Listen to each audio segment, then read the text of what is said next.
وحده لا شريك له وأشهد أن محمدا عبده ورسوله صلى الله تعالى عليه وآله وسلم. أما بعد فأعوذ بالله السميع العليم من الشيطان الرجيم.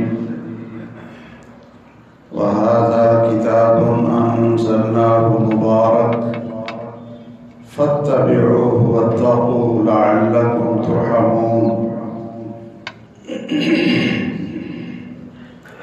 وقال صلى الله تعالى عليه وآله وسلم: القرآن شافع مشفع وماحل مصدق من جعله أمامه أو إمامه قاده إلى الجنة ومن جعله خلف ظهره ساقه إلى النار، أو كما قال صلى الله تعالى عليه وآله وسلم.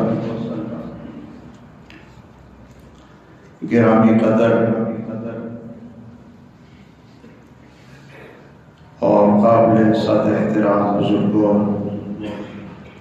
عزیز بھائیوں، علماء و مشائخ اور تمام حاضرین اور سامعین، اللہ عز و جلال کے امت مسلمہ پر ہمارے اوپر بہت بڑے بڑے احسانات ہیں اور بے شمار اس کی نعمتیں ہیں. اور جب انسان سورۃ الرحمن کو پڑھتا سنتا ہے اور بار بار اللہ تعالیٰ توجہ فرماتے دلاتے ہیں: فَبِأَيِّ آلَاءِ رَبِّكُمَا تُكَذِّبَانِ. رسول اللہ صلی اللہ علیہ وسلم نے جنوں پر اس سورت کی تلاوت فرمائی تو جب بھی یہ آیت آتی تھی تو جن آگے سے جواب دیتے تھے: لا بشیء من نعمک نکذب ربنا ولک الحمد. یہ آپ بھی یاد کرنا ہے. رسول اللہ صلی اللہ علیہ وسلم نے اپنے صحابہ کرام کے اوپر جب یہ سورت تلاوت فرمائی تو آگے سے کوئی جواب نہ آیا تو رسول اللہ صلی اللہ علیہ وسلم نے فرمایا کہ تم سے تو جن اچھے تھے کہ جب میں نے ان پر سورۃ الرحمن پڑھی ہے تو وہ ہر اس آیت کے جواب میں فَبِأَيِّ آلَاءِ رَبِّكُمَا تُكَذِّبَانِ آگے اس کو قبول کرتے اور اس کا جواب دیتے: لا بشیء من نعمک نکذب ربنا ولک الحمد. اے اللہ، تیری جتنی نعمتیں ہیں ہم کسی کو نہیں جھٹلاتے، کسی کا انکار نہیں کرتے، اور تیرے ہی لیے ہر قسم کی تعریفات ہیں. بے شمار نعمتیں ہیں، لیکن 3 نعمتیں ہمارے اوپر ایسی ہیں کہ جو سب سے بڑی. ایک تو اللہ تعالیٰ نے ہمیں اسلام کی نعمت سے مالا مال کیا ہے، جو دین کامل ہے، اکمل ہے. اور دوسرا، ہمیں اللہ عز و جلال نے سید کائنات محمد رسول اللہ صلی اللہ تعالی علیہ وسلم کو خاتم النبیین بنا کر، ہمارے لیے رسول بنا کر، ہادی اور مرشد بنا کر بھیجا ہے. اور تیسری نعمت وہ اللہ تعالیٰ کا کلام ہے، قرآن مجید ہے، جو اللہ ذو الجلال کا ان بندوں کے نام پیغام ہے۔ یہ قرآن مجید ہماری وہ زندگی ہے، وہ روح ہے کہ جب انسان کے اندر اتر جائے تو انسان زندہ ہوتا ہے، اور اگر قرآن مجید کی روح ہمارے دلوں میں نہ اترے تو انسان مردہ ہوتا ہے۔ أَوَمَنْ كَانَ مَيْتًا فَأَحْيَيْنَاهُ وَجَعَلْنَا لَهُ نُورًا يَمْشِي بِهِ فِي النَّاسِ، کہ انسان مردہ تھا اور ہم نے اس کو زندگی عطا کی۔ اور قرآن مجید وہ نور اور روشنی ہے کہ اگر وہ انسان کے اندر اس کے دل کو، اس کی روح کو منور نہ کرے تو دنیا کا سورج اور دنیا کا چاند اور یہ ستارے، یہ سارے کے سارے اندر کو روشن نہیں کر سکتے۔ یہ قرآن مجید ہمارے لیے وہ نسخہ شفا ہے جو اللہ ذو الجلال نے ہماری جسمانی بیماریوں کے لیے اور روحانی بیماریوں کا بہترین علاج ہے۔ اور یہ قرآن مجید ایسا مرشد ہے، ایسی کتاب ہدایت ہے کہ اگر ہم اپنے آپ کو اس کے حوالے کر دیں اور قرآن کی رہنمائی میں ہم چلیں تو یہ ہمیں قادہ الی الجنہ، یہ جنت میں لے جا کر چھوڑتا ہے۔ بڑے افسوس کی بات ہے اور بہت بڑا سانحہ ہے کہ اس وقت امت مسلمہ جس اندھیرے میں اور جن بیماریوں میں اور مختلف قسم کے اندھیروں میں اور بے شمار بیماریوں میں اور بستیوں میں، گڑھوں میں ذلت کی زندگی گزار رہی ہے، تباہی اور بربادی کے دھانے پر پہنچی ہوئی ہے، اس کے پاس یہ نسخہ بھی موجود ہو، آپ اس بیمار کو کیا کہیں گے کہ جس کو مہلک بیماری لگی ہو اور اس کو سب ڈاکٹر کہہ رہے ہو کہ آپ یہ دوائی کھائیں تو آپ کا علاج ہو جائے، اور وہ دوائی اس کی جیب میں ہو، اس کے گھر میں ہو، اگر وہ مریض وہ دوائی استعمال نہیں کرتا اور ایڑیاں رگڑ رگڑ کر مر جاتا ہے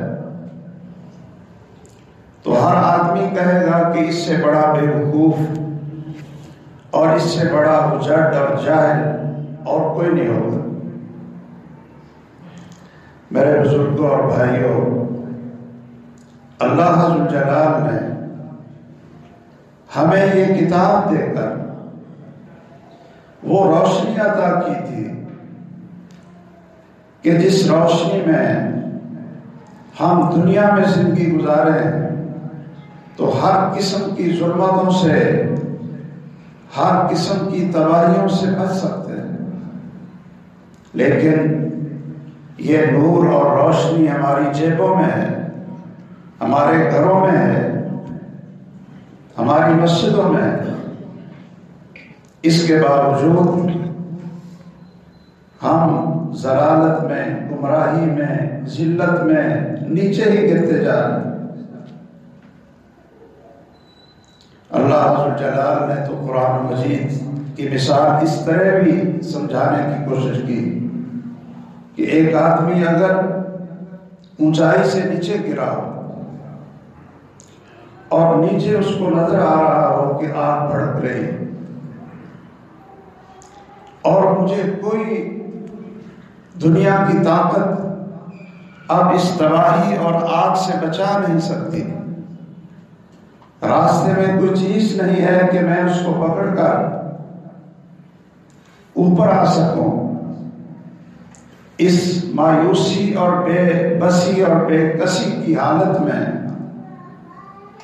کوئی شخص اس کی طرف بڑی مضبوط رسی پھینکتا ہے، اس کو پکڑ لو، لیکن وہ ایسا بد نصیب ہے کہ اس رسی کو نہیں پکڑتا۔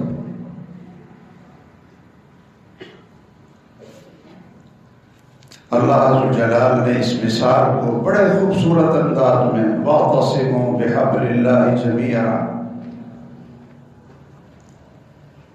وَكُنْتُمْ عَلَى شَفَا حُفْرَةٍ مِّنَ النَّارِ فَأَنْقَذَكُم مِّنْهَا، کہ تم تو آگ کے کنارے پر اس کے گڑھے میں گر رہے تھے، تو اللہ عز جلال نے تمہارے لیے آسمان سے رسی کو پھینک دیے، اور قرآن ہوا حبل اللہ الممدود من السماء، کہ یہ رسی پکڑ لو، ایک اس کا سرا وہ تم پکڑ لو اور ایک اللہ کے ہاتھ میں، اور اتنی مضبوط رسی ہے، ایک رسی ہے، جب تم سارے اس کو پکڑو گے تو آپ گروہ میں نہیں رہو، سارے ایک بن جاؤ، ایک گروہ بن جاؤ گے، ایک جماعت بن جاؤ۔ جب سارے ایک ہی رسی کو پکڑیں گے، رسی بھی ایک ہی ہو، تو پھر الگ الگ گروہ، الگ الگ جماعتیں اور الگ الگ احزاب وہ ختم ہو جائے۔ جو اسی رسی کو پکڑ لیں گے فَأَنْقَذَكُم مِّنْهَا، اللہ فرماتے ہیں جنہوں نے اس رسی کو پکڑ لیا میں نے ان کو جہنم کی آگ میں گڑھے میں گرنے سے بچا لیا۔ یہ اس دور کی صورتحال تھی جو محمد الرسول اللہ صلی اللہ علیہ وسلم کے دور میں تھا، اور اس وقت بھی صورتحال کوئی مختلف نہیں ہے۔ آپ عقائد کو دیکھ لیں، آپ اعمال کو دیکھ لیں، عبادات کو دیکھ لیں، معاملات کو دیکھ لیں، اخلاق کو دیکھ لیں، آپ اپنی زندگی کے شب و روز کو دیکھ لیں، ہماری زندگی کے سارے شعبے قرآن کے نور اور قرآن کی زندگی سے خالی ہیں،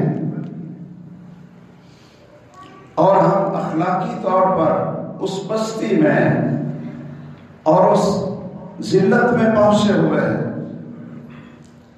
کہ شاید قرآن نہ پڑھنے والے، اسلام کو قبول نہ کرنے والے، محمد الرسول اللہ کو رسول اللہ نہ ماننے والے شاید اخلاقی طور پر وہ اتنی گراوٹ کا شکار نہ ہوں جو ہماری حالت ہے۔ میں اسی جمعے کے دن جمعہ پڑھا کر ایک جگہ پیپلز کالونی میں فیصل آباد جنازے کے لیے گیا، تو جب میں جنازے کے لیے اللہ اکبر کہنے لگا تو ایک نوجوان بھاگا، کہتا جی آپ صاحب ایک منٹ میں نے کہا فرمائیں، میرے کان میں کہنے لگا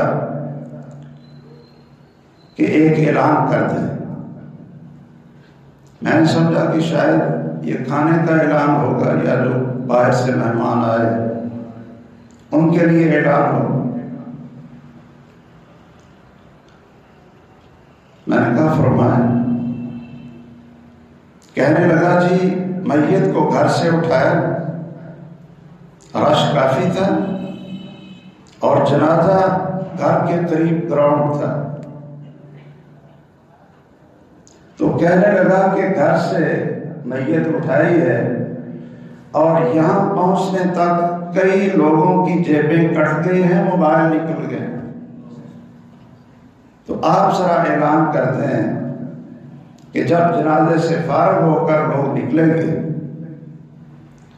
تو دروازوں پہ رش ہوگا تو اپنی جیبیں سنبھال کر نکلیں۔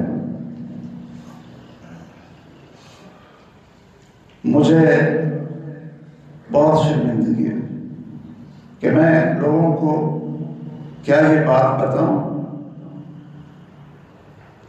یہ امت محمد ہے صلی اللہ علیہ وسلم، یہ امت ہے خیر امت اخرجت للناس، یہ وہ امت ہے وَكَذَلِكَ جَعَلْنَاكُمْ أُمَّةً وَسَطًا لِتَكُونُوا شُهَدَاءَ عَلَى النَّاسِ، پوری دنیا کی قیادت کرنے والی امت اور پوری دنیا کو جہنم کے راستے سے ہٹا کر، ظلمت اور اندھیروں سے ہٹا کر جنت کے راستے پر چلانے والی امت، اور سامنے موت پڑی ہو، موت سامنے نظر آ رہی ہو، میت ہو جس کو کندھوں پہ اٹھا کر لے جایا جا رہا ہے، اور بستی ہماری یہاں تک کہ اس وقت بھی اللہ کا خوف نہیں۔ آئیے، یہ قرآن مجید کے حافظ بھی بہت ہیں اور گھر گھر میں قرآن مجید ہوگا، اور اب تو کسی کے پاس بہانہ بھی نہیں، ہر ایک کے پاس یہ نیٹ ہے، اس کے اندر قرآن ہے، قرآن کا ترجمہ ہے، احادیث ہے، صحیح بخاری ہے، مترجم ہے۔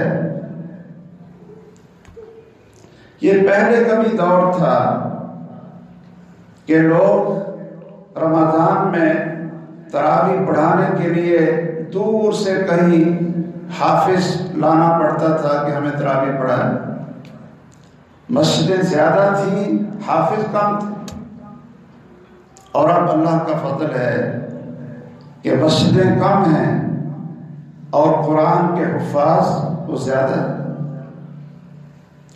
قرآن کے ترجمے، صحیح بخاری کے ترجمے ہر ایک کے ہاتھ میں ہیں، ہر ایک کے گھر میں ہیں، لیکن کیا وجہ؟ رمضان مبارک میں، پچھلے سے پچھلے رمضان میں صرف پاکستان کی عمرے پہ جانے والوں کی ریشو 20 لاکھ آدمیوں کی تھی، کہ جو رمضان میں، یہ پچھلے سال تو یہ اس وبا کی وجہ سے پابندی لگی رہی، لیکن اس سے پچھلے سال جو رپورٹ ہے 18 لاکھ، 20 لاکھ، 23 لاکھ صرف ہمارے پاکستان سے لوگ جا رہے ہیں، عمرے بھی کر رہے ہیں، کاروبار بھی کر رہے ہیں، سارا خاندان جا رہا ہے عمرے پر۔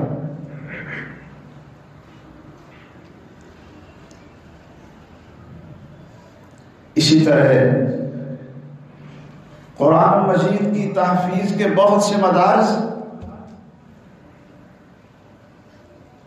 اور بڑی کثرت کے ساتھ، بڑی تعداد کے ساتھ ہمارے بچے اور بلکہ ہماری بیٹیاں وہ قرآن مجید کی حافظات ہیں، لیکن معاشرے کو کیا ہوا؟ ہمارے گھروں کی زندگی کیسی ہے؟ ہمارا کاروبار کیسا ہے؟ ہمارے اخلاق کیسے ہیں؟ آئیے اس چیز پر تھوڑا سا غور کریں. میں آج ہی ایک چھوٹا سا کلپ سن رہا تھا.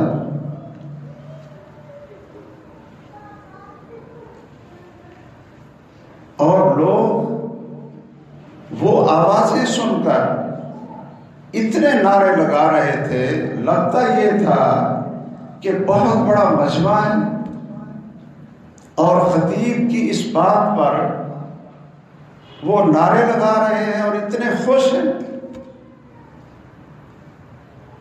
وہ خطیب کیا کہہ رہا تھا کہ سدرۃ المنتہا سے اوپر جب جبرائیل امین علیہ السلام نے رسول اللہ صلی اللہ علیہ وسلم کو جواب دے دی کہ میں اوپر نہیں جا سکتا، اگر سدرۃ المنتہا سے اوپر جاؤں تو میرے پر جلتے ہیں، اب آپ خود ہی جاؤ. تو رسول اللہ صلی اللہ علیہ وسلم نے جب اکیلے اوپر جانے کا ارادہ کیا تو اپنے آپ کو عاجز اور کمزور محسوس کی. اچانک کیا دیکھتے ہیں کہ کوئی آتا ہے، وہ آگے اپنا کندھا کر دیتا ہے اور آپ اس کے کندھوں پہ ہاتھ رکھ کر آرام سے وہاں پہنچ جاتے ہیں کہ جہاں محمد اور اللہ میں فرق ختم ہو جاتا ہے.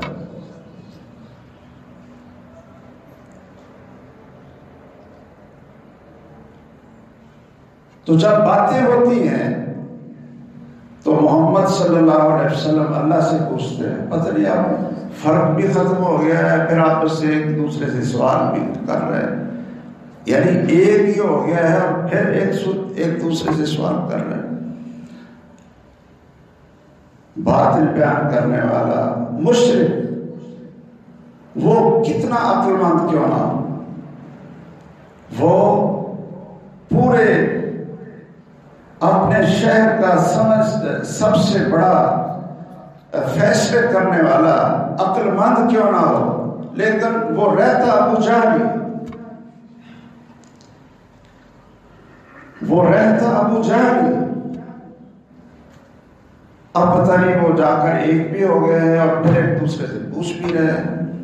محمد صلی اللہ علیہ وسلم نے پوچھا کہ یہ کون سی کوئی درمیان میں تو اوپر اتنا اوپر آ نہیں سکتا تھا، درمیان میں کون سی چیز آ گئی کہ وہ اس نے کندھا آگے کر دیا اور میں اس پر ٹیک لگا کر اس کے تعاون سے اے اللہ تیرے پاس آ گئے اور دونوں ایک ہو گئے. تو اللہ عز و جلال نے کہا تجھے پتہ نہیں یہ کون تھا؟ یہ تو میرا غوث پاک غوث اعظم تھا.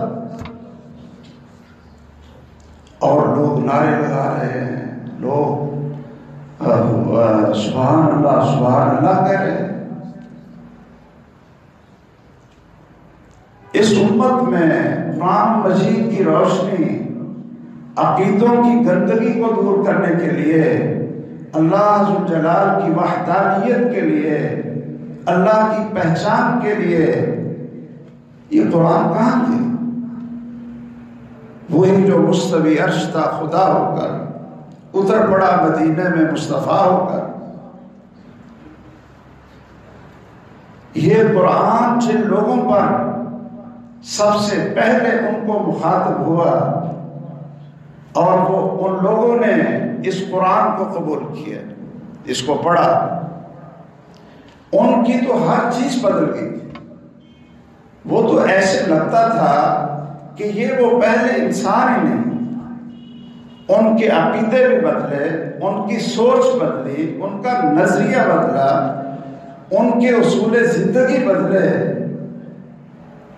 اور وہ حجر اسود جیسے پتھر کو مخاطب کر کے کہتے ہیں جو جنت سے آیا تھا، اس پتھر کو کہتے ہیں انی اعلم انک حجر لا تضر ولا تنفع. ہم جانتے ہیں تو ایک پتھر ہے، نہ تیرے اندر نفع دینے کی صلاحیت ہے، نہ تو کسی کو نقصان پہنچا سکتا ہے. لولا انی رأیت رسول اللہ اگر ہم نے اپنے پیارے محمد صلی اللہ علیہ وسلم کو نہ دیکھا ہوتا کہ آپ کو چومتے ہیں تو ہم بھی آپ کو بوسہ نہ دیتے۔ تیری کیا حیثیت ہے؟ یہ لا الہ الا اللہ نے ان کے اندر سے شرک کی ظلمتیں اور اندھیرے کھرچ کر نکال دیے۔ وہ صرف ایک اللہ کی بندگی کرنے والے اور اللہ کی صفات جو قرآن مجید کے اندر ہے ان سے اللہ کو پہچاننے والے۔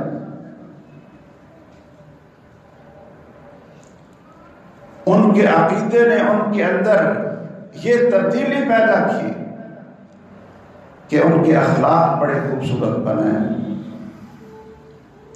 اتنے خوبصورت اخلاق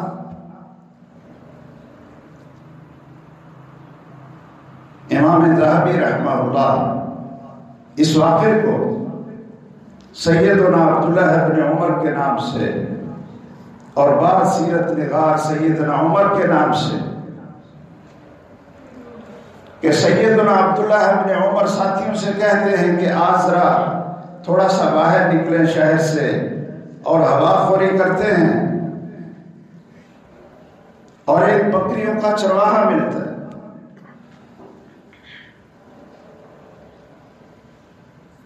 اور یہ آپس میں مشورہ کر کے اسے کہتے ہیں کہ ایک بکری دو، اس کو ذبح کرتے ہیں اور اس کو کھاتے ہیں، گوشت بناتے ہیں۔ عرب لوگ بڑے شوقین گوشت کھانے کے، وہ بکریوں کا چرواہا وہ کہتا ہے یہ بکری تو میری نہیں ہے، میں تو ایک غلام ہوں، خادم نوکر ہوں، یہ تو مالک ہی ہیں، آپ کو کیسے دے دوں؟ اور وہ آگے سے کہتے ہیں دے دو، پیسے لے لو۔ یہ وہ لوگ جو بکریاں چراتے ہیں۔ ہمارے حافظ عبداللہ صاحب بہاولپوری رحمہ اللہ فرمایا کرتے تھے کہ آج کل کی ڈاکٹریٹ کی ڈگریاں لے کر اور ڈبل اور ٹرپل ایم اے کر کے وہ عقیدہ اور وہ سمجھ اور شعور نہ آ سکا جو عرب کے امیین نہ ان کو لکھنا آتا تھا نہ پڑھنا آتا تھا، اور قرآن مجید نے ان کے اندر جو انقلاب برپا کیا، جو تلاطم ان کے اندر پیدا کیا، وہ فرمایا کرتے تھے یہ پڑھے لکھے چاہے، یہ پڑھے لکھے ابو جہل ہے۔ اس نے کہا یہ بکری میں آپ کو کہہ رہا ہوں کہ میری نہیں ہے، میں تو ایک نوکر ہوں، مالک ہی ہے۔ آگے سے پھر وہ امتحان ہو رہا، آگے سے پھر کہتے ہیں وہ بھائی پیسے لے لو، مالک پوچھے اس سے کہنا کہ جنگل میں بکریاں چراتے، ایک بکری کو بھیڑیا لے گیا تھا اس لیے کم ہو گئی۔ اس نے ایک لفظ صرف بولا تھا، ایک لفظ۔ اس نے کہا اچھا میں مالک کو اس طرح جا کر چکر دوں، فَأَيْنَ اللَّهُ، تو پھر اللہ کہاں؟ وہ نہیں دیکھ رہا۔ أَيْنَ اللَّهُ، پھر اللہ کہاں چلا گیا؟ جو ہم نے پڑھا ہے لا الہ الا اللہ وہ ہمیں دیکھ بھی رہا ہے، قیامت کے دن ہم نے اس کو حساب بھی دینا ہے، ہر چیز کا حساب دینا ہے، تو پھر مالک کو تو یہ باتیں کر کے دھوکہ دے لوں گا، فَأَيْنَ اللَّهُ، قیامت کے دن رب العالمین کو کیسے دھوکہ دوں گا؟ عبداللہ ابن عمر نے صرف یہی لفظ پکڑ لی، اس کے مالک کے پاس گئے، کہا جتنے چاہو پیسے لے لو، یہ غلام مجھے دے دو، میں خرید لیتا ہوں۔ اسرار سے خریدا اور ایک ایسا جملہ بولا، کلمۃ اعتقدک فی الدنیا وارجو من اللہ انہا تعتقک من النار، کہ اے نوجوان تیرے اس ایک لفظ نے کلمۃ کہ این اللہ، پھر اللہ کہاں؟ اگر میں نے مالک کو دھوکہ دینا ہے تو پھر اللہ کہاں گیا؟ تیرے اس ایک کلمے نے تجھے دنیا کی غلامی سے نجات دلائی ہے، اور میں تجھے اللہ کی رضا کے لیے آزاد کرتا ہوں، اور مجھے رب رحمت سے اللہ ذوالجلال سے امید ہے، یقین ہے کہ وہ قیامت کے دن تجھے اس کلمے کی وجہ سے جہنم سے آزاد کر دے۔ میرے بھائیوں،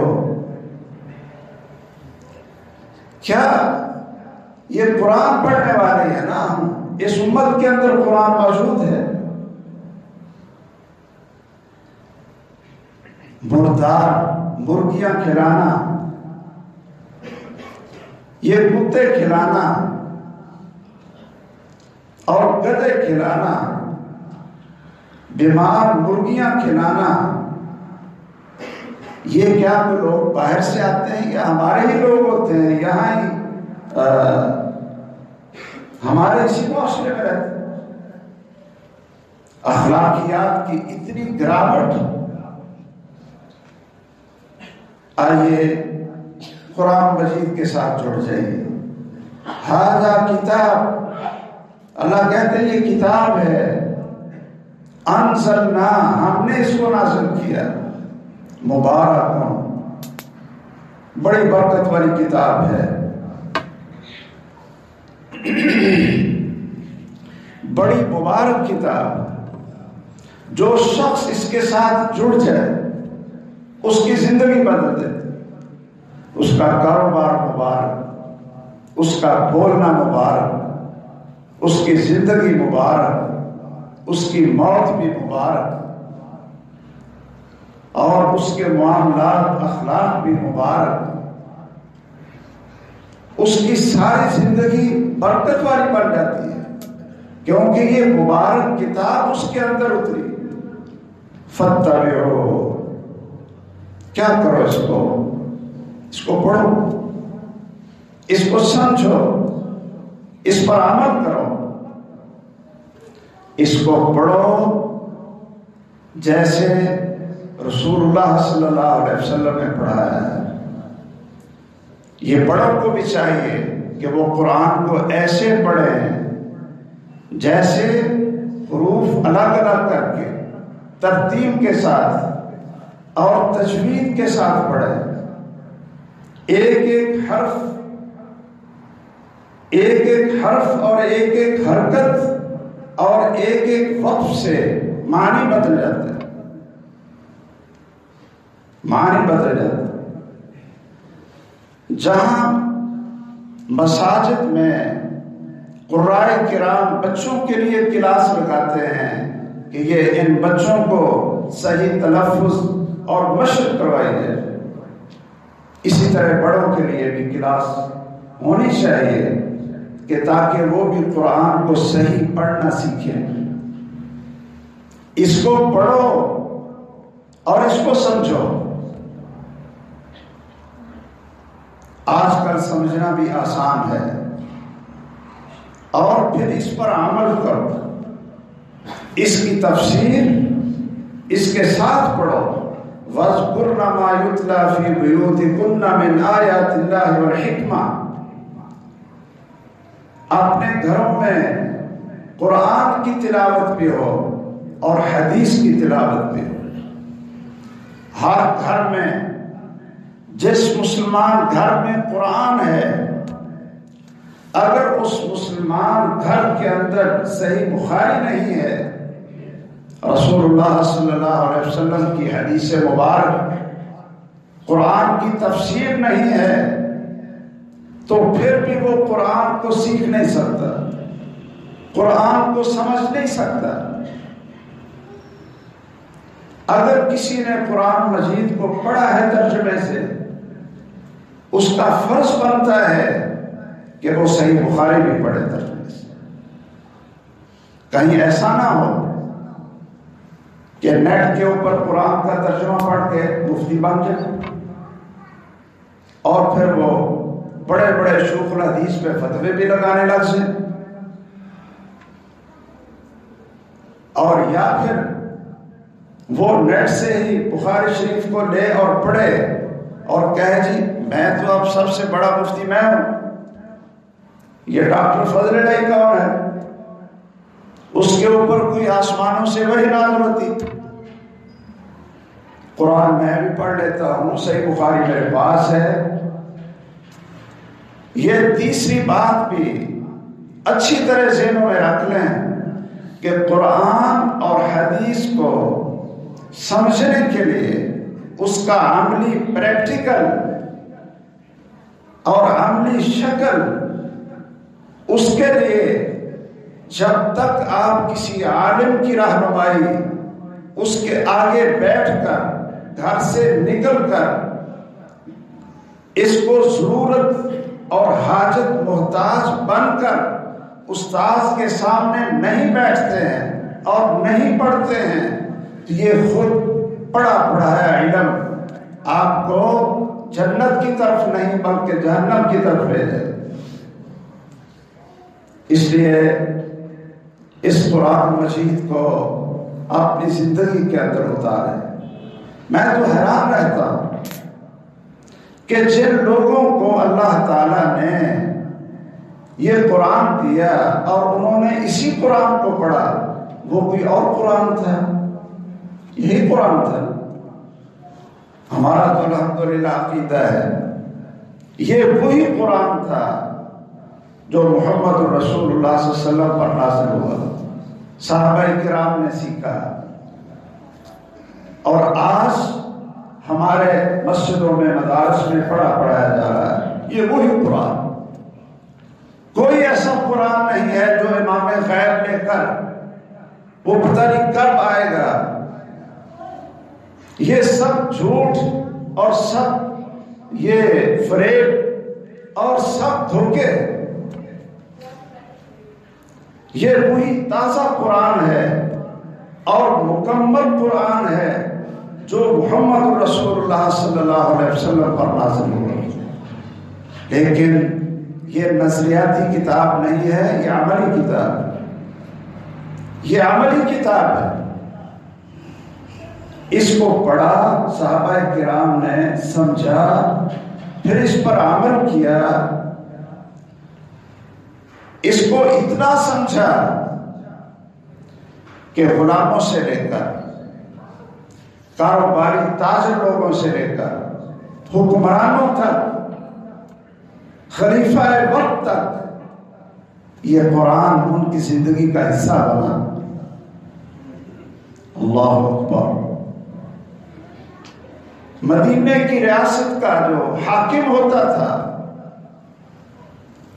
وہ قرآن کا حافظ بھی ہے، قرآن کا قاری بھی ہے، حدیث کا عالم بھی ہے، اور اس نے پہلے 13 سال مکی صورتیں وہ یاد کر کر کے اپنے دل میں اللہ کا خوف، یوم آخرت اور رسالت کا معنی، لا الہ الا اللہ کا مفہوم، وہ 13 سال اس نے یاد کیے، اور اللہ کے رسول صلی اللہ علیہ وسلم نے ان کو سکھایا، عملاً سکھایا۔ آپ دیکھیے کہ قرآن مجید کا مکی حصہ زیادہ ہے یا مدنی حصہ زیادہ ہے؟ کیوں بھائی؟ مکی حصہ تقریباً 18 پارے، 19 پارے تقریباً یہ سارے مکی صورتیں ہیں، اور ان میں احکام نہیں، اور 11 پارے صرف وہ بنتے ہیں مدنی صورتیں، جن میں ریاست قائم ہو چکی ہے، مسلمانوں کی اسٹیٹ بن چکی ہے، اس کے لیے صرف 10 یا 11 پارے، اور 13 سال مکی زندگی میں جہاں مسلمانوں کی ریاست نہیں تھی، احکام نہیں تھے، اذان نہیں ہوتی تھی، زکات کا باقاعدہ نظام نہیں تھا، چور کے ہاتھ کاٹنے کا اور بدکار کو سنسار کرنے کا کوئی نظام نہیں تھا مکہ میں۔ اتنی دیر تک اللہ تعالیٰ نے 3 چیزوں کو ماننے والوں کے دلوں میں بٹھایا۔ ایک لا الہ الا اللہ، لا الہ الا اللہ۔ دوسرا محمد رسول اللہ، محمد رسول اللہ۔ اور تیسرا بالیوم الآخر، بالیوم الآخر، آخرت کا دن آئے گا، تمہیں زندہ کیا جائے گا، اللہ کے سامنے تمہیں پیش کیا جائے گا، تمہاری ہر چیز کا حساب لیا جائے گا۔ یہ مدینے کی ریاست کہیں سے پکڑ کر یہ کسی ملک پر اسی طرح ہی نہیں بن جاتی، اس کی بنیادیں ہوتی ہیں، اس کے عقائد اور نیچے اس کے مضبوط دیواریں ہوتی ہیں۔ لا الہ الا اللہ کی قبروں پر سجدے کرنے والا اور قبروں پر نام رگڑنے والا جاہل اور قرآن سے ناآشنا، توحید سے عاری اٹھ کر کہتا ہے جی میں ریاست مدینہ بنانے لگا ہوں۔ جس کو یہ پتہ نہ ہو کہ محمد رسول اللہ خاتم النبیین ہے، جس کو یہ پتہ نہ ہو کہ مدینے کی ریاست کو بنانے والا تو صادق الامین تھا، اور یہ ہر وقت جھوٹ اور یو ٹرن، ہر وقت جھوٹ اور یو ٹرن، یہ ریاست مدینہ ہے۔ میرے بھائیوں، ریاست مدینہ کے حاکم عمر بن خطاب رضی اللہ تعالیٰ عنہ کیسے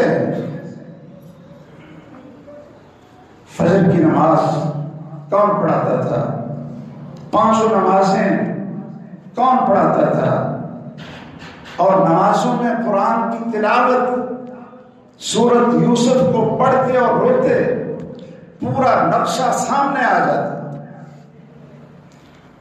سورت یوسف اور رسول اللہ صلی اللہ علیہ وسلم کی زندگی دونوں کو پڑھے آپ، پورا نقشہ سامنے آ جاتا اور پھر روتے، اللہ سے معافی مانگتے۔ وہ کیسے لوگ تھے؟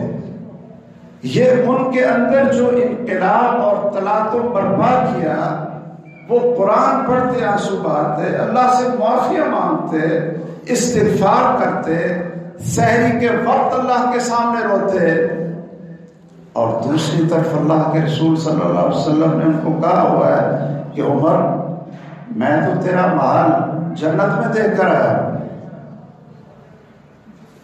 آپ فرماتے ہیں کہ میں نے ایک بڑا سفید وائٹ ہاؤس روشن محل دیکھا، بڑا اونچا اور بڑا خوبصورت۔ میرا دل چاہا، میں نے پوچھا یہ کس کا گھر ہے؟ تو مجھے بتلایا گیا کہ یہ عمر بن خطاب کا گھر ہے۔ تو آپ فرماتے ہیں کہ عمر میرا دل چاہا میں اندر جا کر دیکھوں کہ میرے اس دوست اور میرے اس پیارے کا گھر اندر سے کیسا ہے، لیکن تیری غیرت یاد آ گئی کہ عمر کے اندر غیرت پڑی۔ تو میں نے کہا کہ اس کے بغیر میں اس کے گھر کے اندر داخل ہو جاؤں۔ رونے لگے، اعلیک اغار یا رسول اللہ، اے اللہ کے رسول صلی اللہ علیہ وسلم، کیا آپ کے بارے میں بھی میں کو غیرت کا ہوں؟ آئیے قرآن کو اپنا مرشد اور امام بنائیں۔ اگر ہم چاہتے ہیں اپنی زندگی کو بدلنا، اپنے گھروں سے شروع کریں، اپنے گھر سے شروع کریں۔ کوئی گھر کا معاملہ ہے، خاندان کا معاملہ ہے، لینے دینے کا معاملہ ہے، وراثت کا معاملہ ہے، بیٹیوں اور بہنوں کے حصے کا معاملہ ہے۔ کیوں جی؟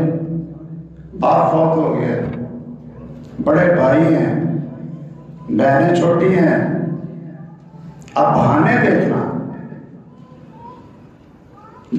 دیکھنا بڑا کہے گا جی میں نے تو ان بچے ان کو پالا بھی میں نے ہے، اس پر بھی خرچ کی، ان کی شادیاں کی ہیں، خرچ نہیں کیا میں نے، تو اب اس کی وراثت کہاں؟ وہ تو ساری خرچ ہوگی۔ کتنے ایسے ہم نے دیکھے، نمازی بھی، داڑھی والے بھی، عقیدہ بھی صحیح، لیکن بیٹیوں کو، بہنوں کو وراثت نہیں دیتے، وراثت کے ڈاکو اور چور ہوتے،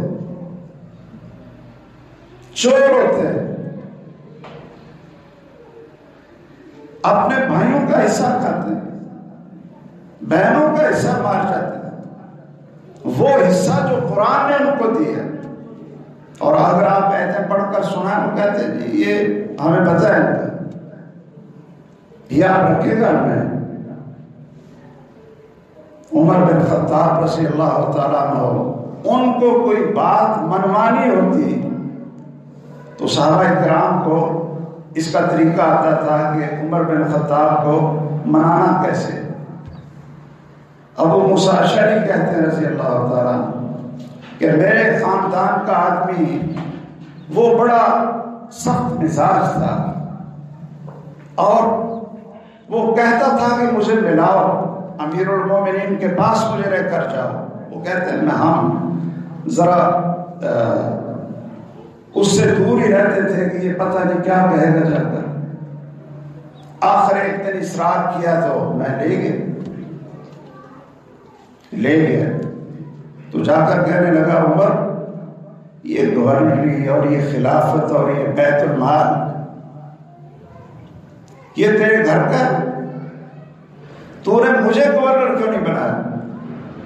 یہ بیت المال تیرا اپنا، مجھے بھی اس سے حصہ دو۔ یہ انداز اس کا۔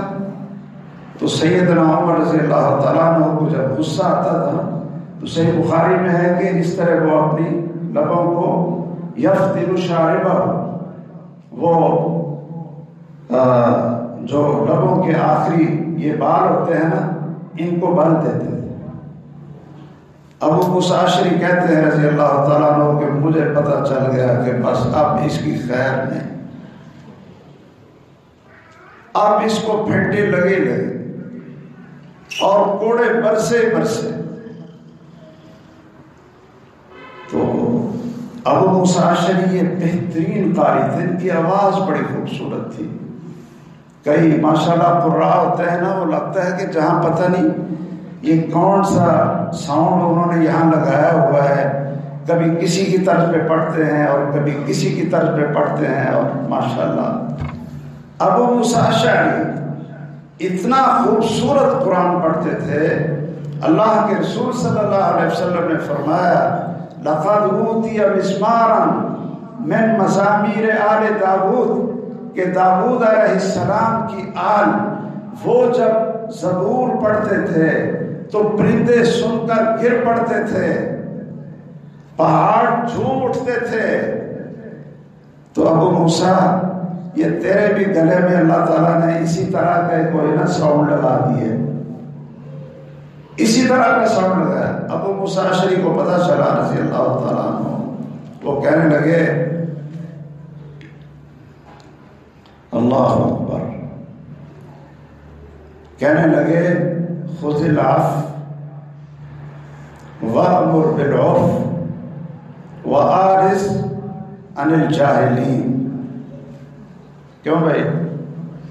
جب آپ میں سے کسی کو غصہ آ جائے اور غصہ بھی پورا چڑھا ہوا ہو تو آپ کو آیت سنائیں تو کیا ہوگا؟ آپ کیا کریں گے؟ آپ بڑے بہادر بھی ہوں، خلیفہ بھی ہوں، جس سے دنیا کفر کانپتی ہو، شیطان راستے چھوڑ کر بھاگ جاتا ہو، ان کو غصہ ہے، اور لبوں کو بل دینے لگے، خیر نہیں۔ تو ابو موسیٰ اشعری نے یہ چھوٹی سی آیت پڑھی، خذ العفو، درگزر کرو، وَأْمُرْ بِالْعُرْفِ، اچھی بات کہہ دو، وَأَعْرِضْ عَنِ الْجَاهِلِينَ، یہ تو بدو ہے، جاہل ہے، چھوڑو چھوڑو۔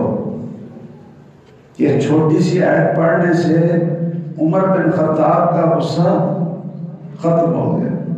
کان وقافا عند کتاب اللہ، ان لوگوں کو پتا تھا کہ ہم نے اس کا غصہ کیسے ٹھنڈا کرنا۔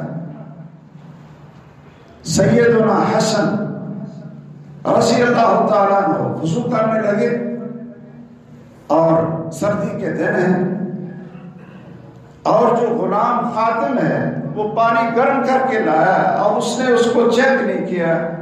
یہ ابن کثیر نے لکھا واقعہ تفسیر میں، اس نے چیک نہ کیا کہ زیادہ تو نہیں کہیں گرم ہو گئی۔ وہ جب ہاتھ پر ڈالا نا تو ان کے ہاتھ چل گئے، پانی زیادہ گرم تھا۔ وہ انہوں نے فٹ اس چیز کا اظہار کیا اور پھر غصے سے اس کی طرف دیکھا، غصے سے دیکھا۔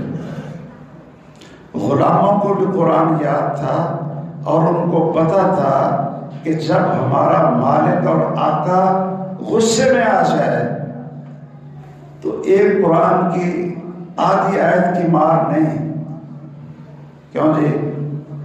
ویسے ایک جگہ پر میں نے درس دیا تو میں نے وہاں طلباء سے کہا، میں نے کہا کبھی آپ یہ بھی تجربہ کر لیں کہ آپ کو قاری صاحب نے کوئی کام کہا ہو اور آپ سے نافرمانی ہو گئی، آپ کو پڑھانے والے قاری صاحب کو غصہ، اس نے ڈنڈا پکڑ لیا۔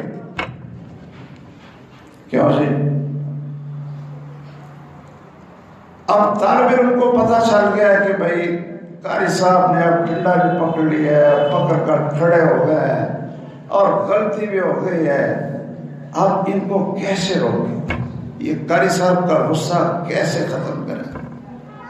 ویسے اللہ تعالیٰ سمجھ دے ہمارے قرائے کرام کو، اور اللہ تعالیٰ ان کو عقل دے اور ان کو کوئی ایسا طریقہ اللہ ذوالجلال سکھائے کہ یہ مارنے کے بغیر پڑھائے۔ ہمارے قراء کا یہ ذہن بن گیا ہے کہ جب تک ہم مارے یہ نہیں اس بچے کو قرآن نہیں آئے۔ پتہ نہیں یہ خود مار کھاتے کھاتے شاید حافظ بنے تھے۔ تو میں نے بچوں کو کہا کہ اب آپ نے ایسا کرنا ہے کہ جب غلطی ہو جائے تو آپ کو پتا چلے کہ بے قاری صاحب کا پارا چڑھ گیا تو اس کو ٹھنڈا کرنے کا طریقہ یہ سیدنا حسن کے غلام سے سیکھو۔ کیسے؟ کہ گرم پانی ہاتھوں پہ ڈال دیا، پریشان ہو گئے اور غصے سے دیکھا، اس کو پتا چل گیا کہ اب پتہ نہیں مجھے کیا سزا دو، یہ کیا سزا ملے گی۔ تو انہوں نے کہا اللہ اکبر، وَسَارِعُوا إِلَى مَغْفِرَةٍ مِّن رَّبِّكُمْ وَجَنَّةٍ،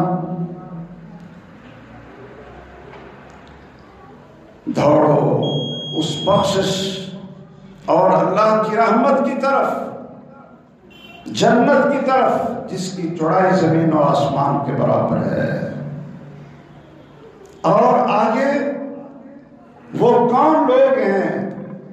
وَالْكَاظِمِينَ الْغَيْظَ، غصے کو پی جانے والے۔ جب غصہ چڑھتا ہے تو اس کو کنٹرول کر لے۔ اچھا، اس غلام نے یہ آیتیں پڑھی وَالْكَاظِمِينَ الْغَيْظَ، غصے کو پی جانے والے، تو سیدنا حسن تھوڑے سے ٹھنڈے ہو۔ وَالْعَافِينَ عَنِ النَّاسِ، کہ صرف غصے کو کنٹرول نہیں کیا بلکہ معاف کر دیا۔ وَاللَّهُ يُحِبُّ الْمُحْسِنِينَ، معاف ہی نہیں کیا، غصے پہ کنٹرول کیا، معاف کیا، اور پھر الٹا آگے سے احسان کر دیا. کیوں بھی بچوں آپ سن رہے ہو نا، پھر آپ کو آگے سے ٹافی شاید مل جائے گی. گھر صاحب کو اس طرح کی آیات سنانا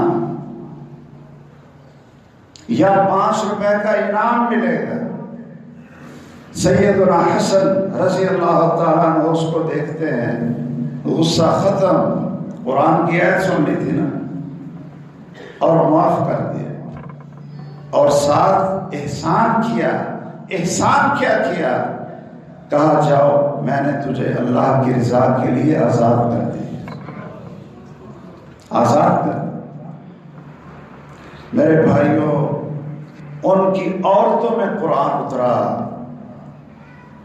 ان کے مردوں میں قرآن اترا، ان کے بچوں نے قرآن کو یاد کیا، ان کے غلاموں نے قرآن کو یاد کیا، ان کے حکام اور خلفاء انہوں نے قرآن کو یاد کیا.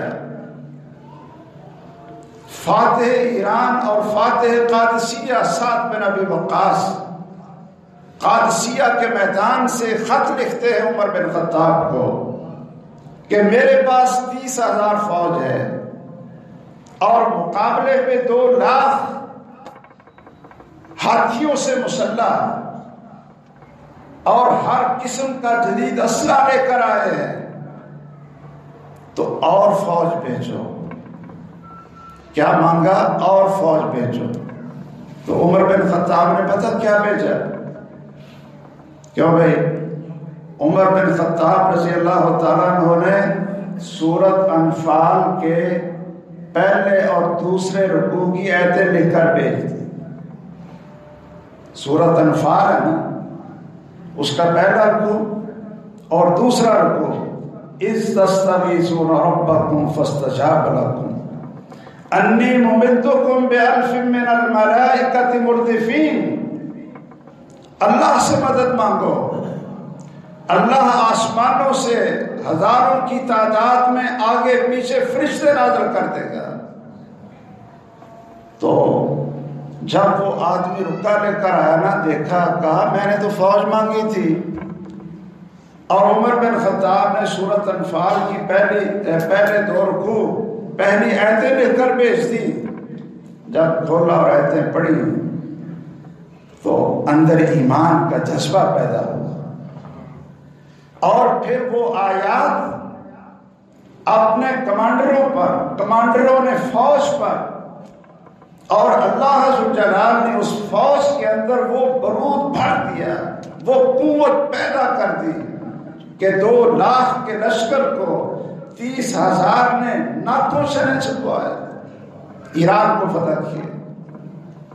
قادسیہ کا میدان مارا، وہاں ایک محسن اذان دے رہا تھا، اس کو تیر لگا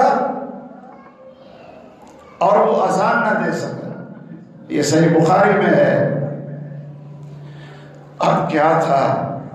اب ہر ایک کا یہ جذبہ کہ میں نے اذان دینی، میں نے اذان دینی. جب مؤذن مقرر فوت ہو جائے اور زیادہ لوگ اذان دینے کا شوق رکھیں تو پھر کیا کرنا چاہیے؟ فیصلہ کیسے کرنا چاہیے؟ کیوں بھائی؟ کیسے فیصلہ کرنا چاہیے کہ اگر مؤذن نہیں ہے، ایک بابا بھی آ گیا، دوسرا بابا آ گیا، تیسرا بابا آ گیا، سارے لڑ رہے ہیں کہ بھئی ہم نے اذان دینی، ایک بابا کہتا ہم نے اذان دینی. تو اول تو ان کی اذان سننی چاہیے کہ اذان صحیح بھی ہے، لیکن جس سے سنیں گے وہی لڑے، وہی لڑے، اور مسجد کے اندر لڑے، مسجد کے اندر ایک دوسرے کو گالیاں دیں. سعد بن ابی وقاص نے دیکھا کہ یہ تو کئی اذان دینے کے لیے تیار ہو گئے، مؤذن شہید ہو گیا. فأقرع بینہم، کیا انہوں نے کیا کہ قرعہ ڈالا کہ کس کا قرعہ نکلتا ہے وہ اذان دے گا. تو قادسیہ کے میدان میں پھر قرعہ اندازی کی گئی، اذان گونجی، اللہ اکبر، کئی شہید ہوئے. بھائیوں، مبارک ہو ان بچوں کو جنہوں نے قرآن مکمل حفظ کیا. مبارک ہیں ان کے والدین جس خاندان کے بچوں نے قرآن حفظ کیا، اور مبارک ہو ان اساتذہ کو جنہوں نے محنت کے ساتھ ان بچوں کو قرآن کا حافظ بنایا۔ آج بچوں کا امتحان ہوا، ان کا رزلٹ ابھی سنائیں گے، لیکن یاد رکھیے صرف قرآن کو یاد کروا دینا صرف یہ کافی نہیں ہے، اس قرآن کو ان بچوں کی زندگی میں اتاریں کہ بیٹا جھوٹ نہیں بولنا، تیرے سینے میں قرآن ہے، بیٹا کسی بڑے سے بد اخلاقی نہیں کرنا، تیرے سینے میں قرآن ہے، بیٹا اس قرآن کو اپنے خلاف حجت نہ بنا لینا، یہ قرآن انسان کے لیے سفارش بھی کرے گا اور اللہ اس کی سفارش کو قبول کر کے جنت میں داخل کرے گا، اور یہ قرآن اس کے خلاف گواہی دے گا، مصدق اللہ اس کی گواہی کی تصدیق کر کے اس کو جہنم میں ڈال دیں گے۔ یہ قرآن بہت بڑی امانت ہے اللہ ذو جلال کی طرف سے، اس لیے ان بچوں کو ترجمہ میں پڑھائیں، ان بچوں کو دین کا عالم بنائیں۔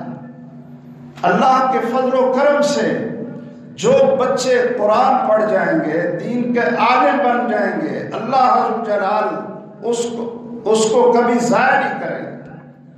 اچھا، یہ ویسے بڑی عجیب بات ہے، ایک طرف کہتے ہیں جی یہ نا مولوی کھاتے پڑھائیں، کھاتے پڑھائیں، مولوی کھاتے پڑھائیں، اچھا دوسری طرف کہتے ہیں جی ان کا تو روزگار ہی کو نہیں، ہم اگر اپنے بچوں کو مولوی کیوں بنائیں، یہ تو بھوکے مر جائیں گے۔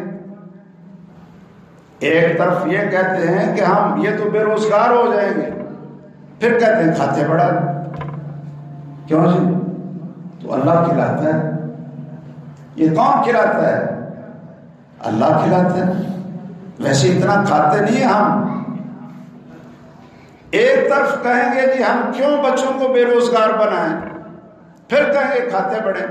آج تک مجھے کوئی قرآن کا ایک حافظ بتاؤ کہ جس نے خودکشی کی ہو کہ مجھے کھانے کو کچھ نہیں ملتا۔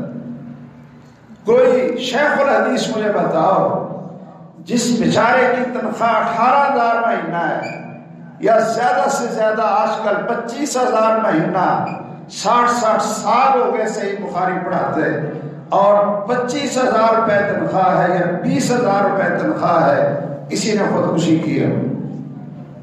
اور میں آپ کو بڑے بڑے کارخانوں کے مالک اور خربوں کے مالک بتاتا ہوں کہ جنہوں نے خودکشی کی ہے۔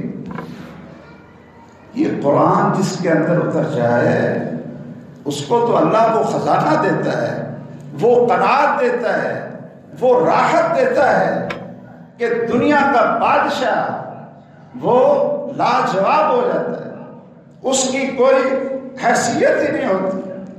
حضرت سالم قرآن کے قاری بھی تھے اور دین کے فقیہ بھی تھے۔ سالم بن عبداللہ بن عمر بن خطاب، عمر بن خطاب کا پوتا بیت اللہ میں بیٹھ کر قرآن پڑھ رہا ہے، اور ہشام بن عبد الملک وہ طواف کر رہا ہے۔ کسی نے اس کو کہا او بادشاہ سلامت، یہ پتہ کون ہے یہ جو بیٹھا قرآن پڑھ رہا ہے؟ یہ سالم ہے، سالم بن عبداللہ عمر بن خطاب کا پوتا ہے۔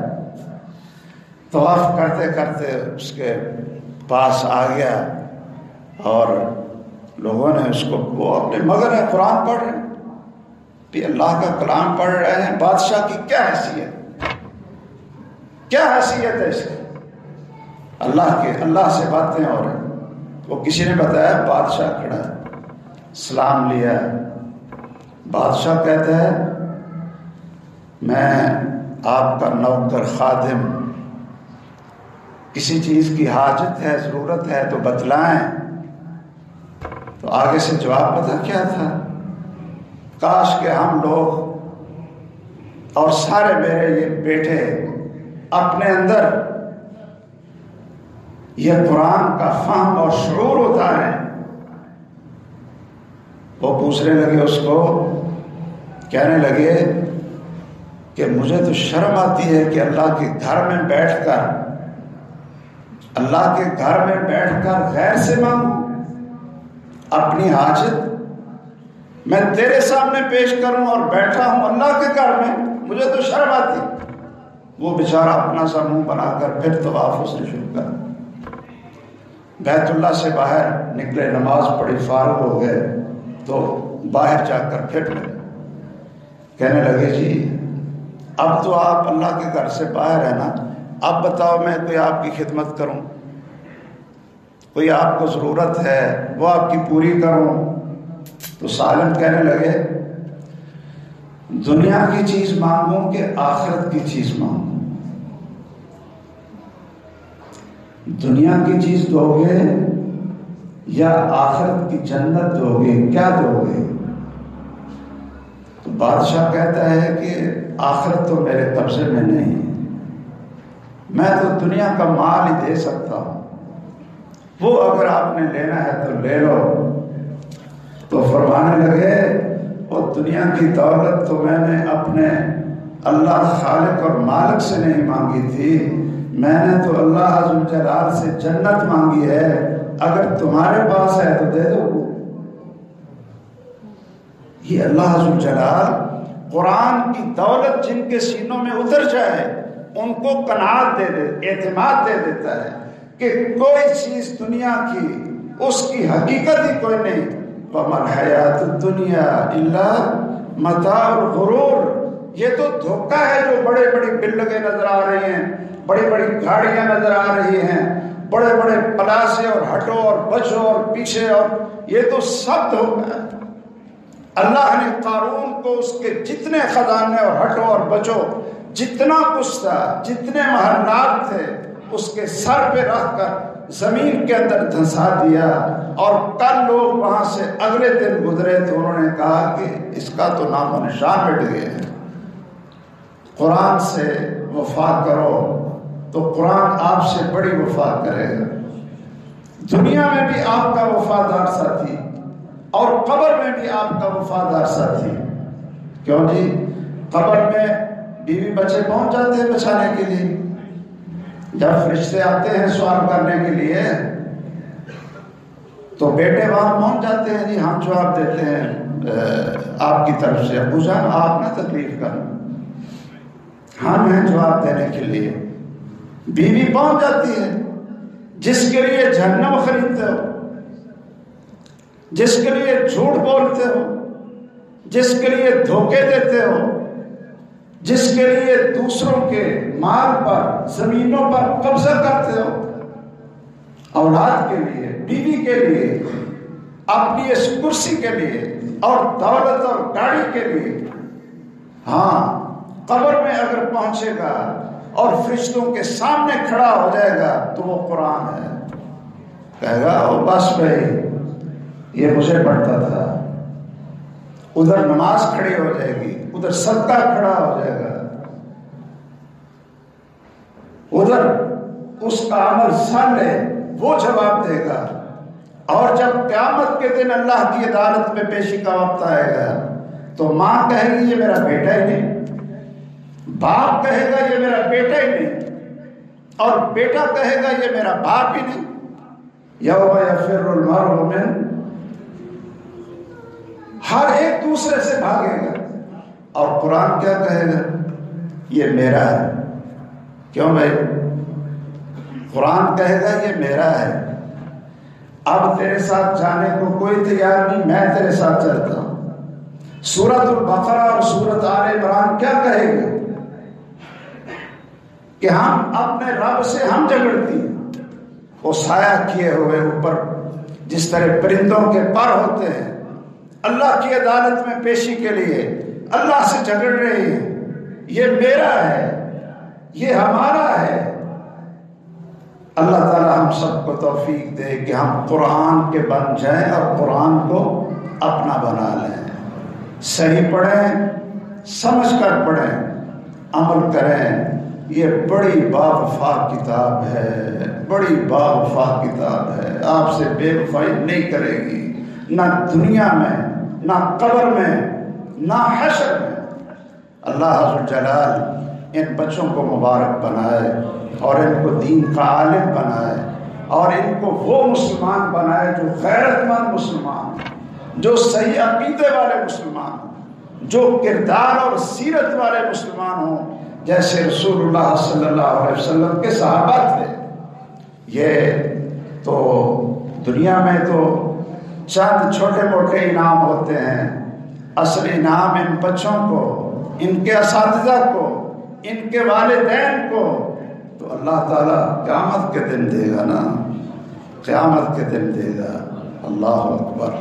اور اللہ اس کو بار بار سجائیں گے، قرآن کے حافظ کو، اس کے والدین کے سر پہ ایک تاج رکھیں گے جس کی روشنی سورج سے زیادہ ہوگی، اور پھر قرآن کے حافظ کو اللہ تعالیٰ کتنا مرتبہ اور مقام دیں گے۔